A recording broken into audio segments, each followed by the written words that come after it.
Europe 1, bien fait pour vous. Mélanie Gomez, Julia Vignali. Un dossier santé aujourd'hui en partenariat avec le dernier numéro du magazine 60 millions de consommateurs. Alors sur la couverture, le titre de ce dossier, c'est compléments alimentaires, ne vous laissez pas endormir. Ça va, le ton est donné. Bonjour Adélaïde Robert, vous êtes journaliste, chef de rubrique chez 60 millions de consommateurs. Vous avez dirigé ce dossier. Alors avec nous en studio également Camille Schirlin, vous êtes ingénieure à l'INC, c'est l'Institut national de la consommation. Je vais commencer avec vous, Adélaïde, d'abord. Ce marché des compléments alimentaires est en pleine expansion en France, mais ça, c'est depuis quand? A-t-on une idée de la part de Français qui sont friands, justement, de ces compléments alimentaires? En fait, il y a un Français sur deux, d'après le syndicat national des compléments alimentaires, qui a déjà consommé des compléments alimentaires dans sa vie. C'est énorme, hein? Donc ça concerne énormément de monde. Et les compléments alimentaires contre le stress et le sommeil sont en hausse depuis quelques années. Et c'est sûr qu'avec le Covid, qui a quand même généré pas mal de troubles la situation n'a pas dû et pas mal de stress, c'est ça. Voilà, on peut s'attendre à ce qu'effectivement ça augmente. D'autant plus que les compléments alimentaires sont très souvent plus consommés en hiver. Donc là, on arrive dans la période de... C'est pour ça qu'il y a des pubs partout, que ce soit sur Internet, devant toutes les devantures de pharmacie, parapharmacie. Justement, c'est vraiment ceux-là que vous avez ciblés dans le magazine, hein, ceux contre le stress, ceux contre le sommeil, parce que c'est les plus vendus, c'est ça, j'imagine? C'est pas les plus vendus, je crois que le transit, c'est pas mal aussi. Il y a d'autres catégories, mais c'est une catégorie qui est en croissance. Oui. Donc ça veut dire quoi? Qu'on est de plus en plus anxieux, c'est ça? Et depuis quand? Je pense que le Covid a quand même altéré quand même pas mal de choses. Vous reliez ça très concrètement au Covid, c'est-à-dire que on se sert maintenant des compléments alimentaires comme des anxiolytiques un peu, c'est l'idée? L'idée, c'est surtout d'éviter les anxiolytiques et de faire effectivement de passer sur des produits un petit peu moins à risque et qu'on espère moins à risque. Et c'est pour ça qu'on était regardé vraiment ce que ça promettait. Camille Schirlin, quels ingrédients, quelles substances en général? Là, on va parler de façon générale, complètement. Oui. Qu'est-ce qu'on retrouve le plus souvent si on prend d'abord les compléments alimentaires contre le stress? Ils contiennent quoi en général? Beaucoup d'extraits de plantes, mais le souci étant que pour les extraits de plantes, il y a peu de certitude concernant leur efficacité et souvent on retrouve le magnésium aussi pour lutter contre le stress qui est souvent associé aux vitamines B et notamment la vitamine B6. Mais en fait, si je comprends bien, vous remettez quand même pas totalement en cause le fait que ces substances dont vous nous parlez jouent positivement sur le stress, mais par contre, le problème serait qu'on en fait mauvais usage, c'est bien ça? Le problème, oui, c'est que c'est pas suffisamment encadré. Et les consommateurs ont plutôt tendance à prendre ça, je dirais, à la légère. Et le souci étant que c'est quand même des substances qui sont pas tout le temps anodines et qu'il faut utiliser avec beaucoup de précautions. Avec parcimonie. Tout à l'heure, vous voyez faire une drôle de tête en parlant des plantes. Vous y croyez pas ou quoi? C'est pas que j'y crois pas, c'est en fonction des études scientifiques qui ont été effectuées. Et, concernant les extraits de plantes, il y en a très peu dont les résultats ont été positifs en fait. Donc pour les 3/4 des extraits de plantes qu'on trouve dans les compléments actuellement, elles sont basées sur de l'utilisation traditionnelle en fait. Il y a pas d'essais cliniques. C'est du ressenti, c'est de la vraie vie, mais pas tellement d'essais cliniques vraiment positifs sur le sujet, ou alors des toutes petites études ou des choses qui permettent pas de conclure, hein, c'est ça. Autre problème, certains fabricants ont la main un peu lourde de ce que l'on voit dans votre dossier, dans leur formulation. Expliquez-nous ce que ça veut dire une formulation et ce que vous avez noté par exemple. Les formulations, c'est la composition des produits et c'est vrai qu'on a constaté dans l'essai qu'il y a beaucoup de produits qui ont des formulations lourdes avec énormément d'ingrédients différents, ce qui n'est pas gage de qualité et d'efficacité en fait. Et au contraire, nous, ce qu'on a constaté, c'est qu'on va plutôt recommander des formulations simples dont on connaît l'efficacité des substances actives qui composent le complément alimentaire et dont on peut éloigner les risques d'effets secondaires ou d'interactions médicamenteuses. Ça veut dire quoi, Camille? Ça veut dire un complément alimentaire, une plante, en gros, pour résumer? Ce serait le mieux, oui. Par exemple, pour les compléments pour le sommeil, on recommande à base de mélatonine, on va recommander plutôt des formulations les plus simples possibles, donc avec uniquement de la mélatonine et avec un dosage 1,9. Oui, non, justement pas 1,9 parce que c'est à la limite du médicament et là ça devient quand même assez élevé, donc plutôt à 1 milligramme par exemple. Donc en gros pour nous repérer consommateurs, le mieux c'est de repérer des compléments sur lesquels derrière l'étiquette de la composition on voit qu'il n'y a pas 36 000 lignes quoi. Exactement. Moins il y a de lignes, mieux c'est quoi on va dire, hein, c'est ça? Oui, et quand on sait au mieux identifier la substance qui se trouve. Adélaïde?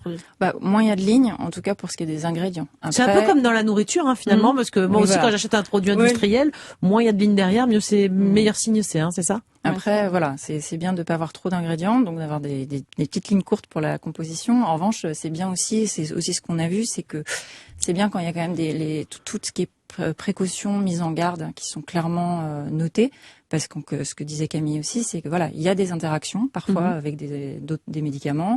Il y a des populations auxquelles certains compléments alimentaires sont déconseillés. Genre femmes enceintes, tout ça, et c'est bien que ce soit spécifié. Voilà. Et puis des personnes qui ont des pathologies spécifiques et pour lesquelles, il y a certaines plantes ou certains ingrédients, sont vraiment formellement déconseillés. Eh bien, merci Adélaïde et Camille. Vous restez évidemment avec nous. On va poursuivre cet entretien dans quelques instants. On va rentrer un peu plus dans le détail de ce banc d'essai du magazine 60 millions de consommateurs. Sur les compléments alimentaires contre le stress ou pour dormir, que valent-ils vraiment? On va vous détailler tout cela sur Europe 1. Europe 1, 11h, 12h30. Julia Vignali et Mélanie Gomez.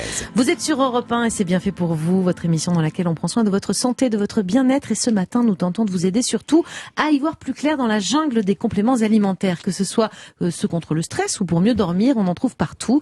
Et grâce à notre partenaire sur ce dossier, le magazine 60 millions de consommateurs, on met un peu les choses au clair. Alors pour ce faire, deux invités avec nous en studio, Adélaïde Robert, chef de rubrique, et Camille Chirlin, ingénieure à l'INC, l'Institut national de la consommation. Alors dans ce numéro, Adélaïde, vous avez réalisé un banc d'essai, comme c'est à votre habitude pour le magazine, un test sur une trentaine de compléments alimentaires. Concrètement, sur quels critères vous les avez évalués? On a évalué la qualité et la sécurité de la composition en regardant donc les ingrédients. On a regardé aussi la conformité des mises en garde et de l'étiquetage. Et on a vérifié la concordance entre le dosage de certains ingrédients, donc la mélatonine, le magnésium et la vitamine B6, entre la quantité annoncée sur l'étiquette et ce qu'on a mesuré en laboratoire. Et il y a une différence? Alors heureusement, il n'y a pas d'énormes différences. On en a retrouvé quelques-unes. Camille pourra vous en dire plus. Elles sont réglementaires. D'accord. Oui, donc c'est et justifié aussi. Qu'est-ce qui ressort justement alors, Camille Chirlin, de ce banc d'essai, de ce test sur ces 30 compléments alimentaires? Ce qui ressort le plus, c'est quand même qu'on retrouve souvent des compléments avec ce qu'on disait précédemment.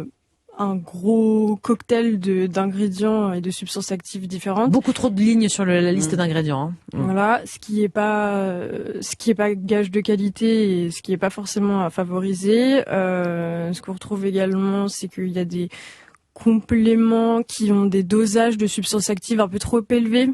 Comme par exemple pour la mélatonine, quand c'est dosé à 1,9 mg par jour, ça fait un peu beaucoup puisque c'est à la limite du médicament. Et qu'est-ce qu'on risque? Le risque déjà c'est d'en prendre en continu, si on en prend en continu, de la mélatonine, de la mélatonine, oui, d'annuler carrément sa sécrétion naturelle. Sa sécrétion naturelle, oui. Et aussi, il y a des risques pour certaines personnes et les mises en garde sont pas tout le temps indiquées, oui.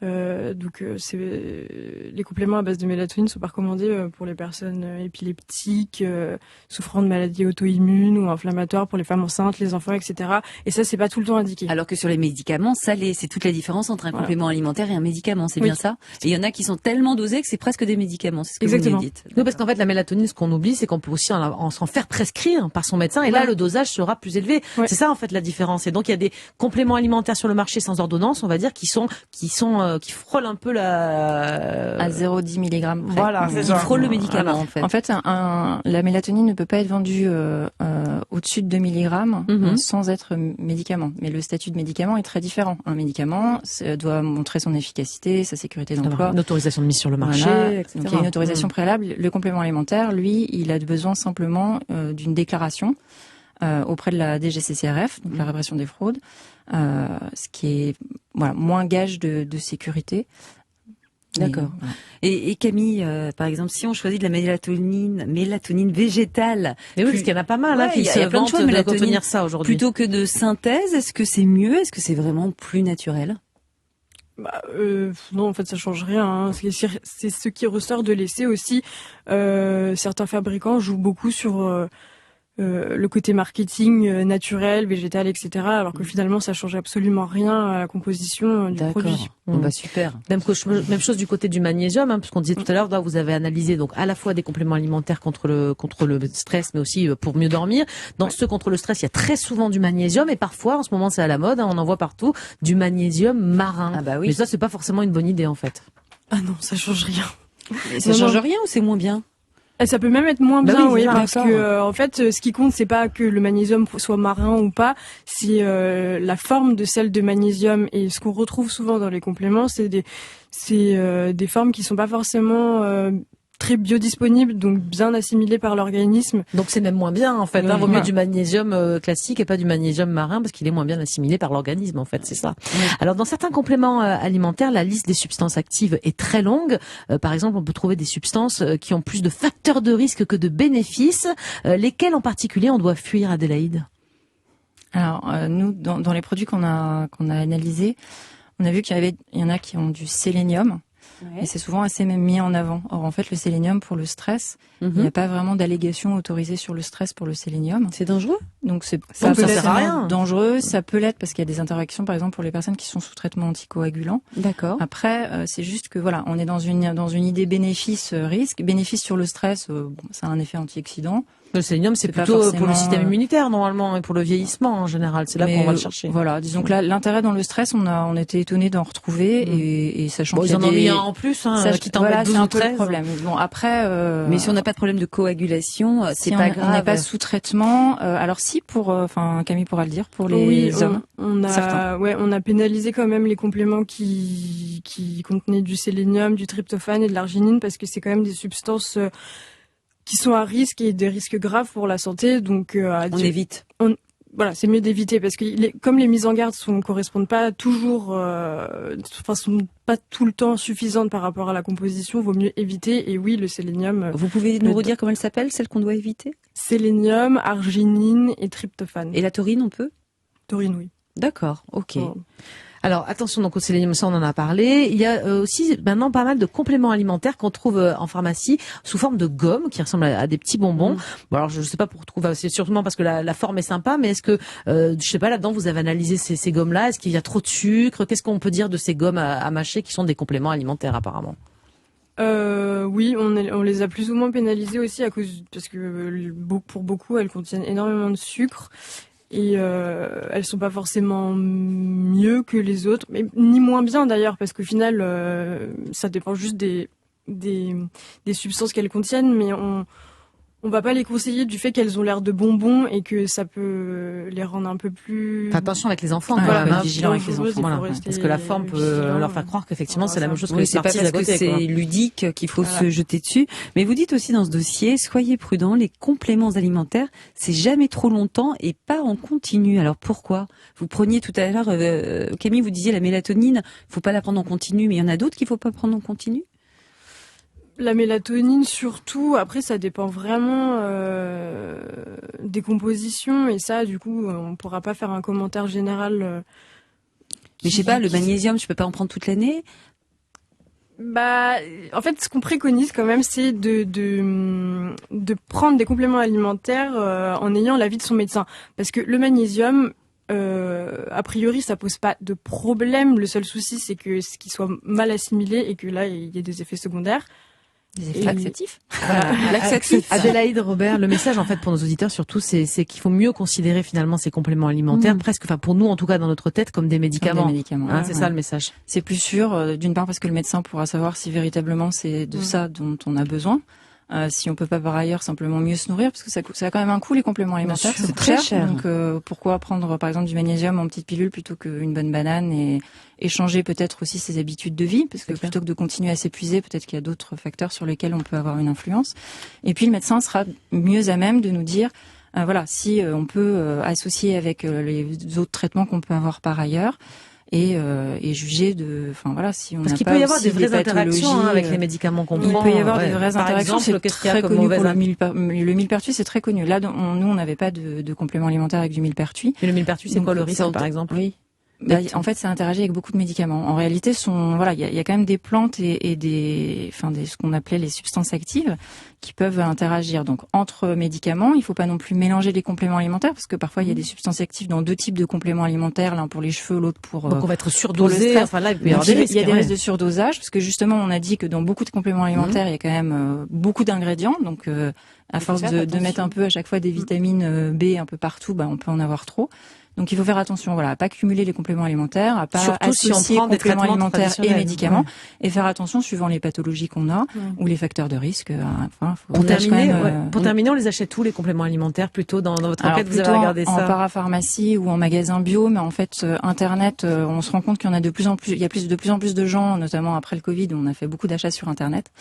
Mais il y a quand même assez régulièrement des études qui montrent, la DGCCRF ou d'autres instances européennes montrent qu'il y a des compléments qui sont frauduleux, qui peuvent contenir des médicaments, qui peuvent avoir vraiment il y a de vrais dangers à acheter sur Internet. Donc on demande à son médecin et à sa pharmacienne. Merci beaucoup à toutes les deux pour ce décryptage. On a bien noté que même avec les compléments alimentaires, il faut rester prudent. Pour ceux qui voudraient en savoir davantage, tout ce dossier complet est à retrouver dans le dernier numéro du magazine 60 millions de consommateurs. Oui, merci beaucoup. Il est temps à présent, Mélanie, de lancer notre séquence tendance. Comme tous les jours, on va démarrer par la gastronomie qui sera portée aujourd'hui par la chef Angèle Ferremag. Elle va tout nous expliquer sur l'alimentation lacto-fermentée. Ensuite, le docteur Aurène Marco fera un focus sur la mode venue des États-Unis du jawline, un remodelage au niveau des mâchoires.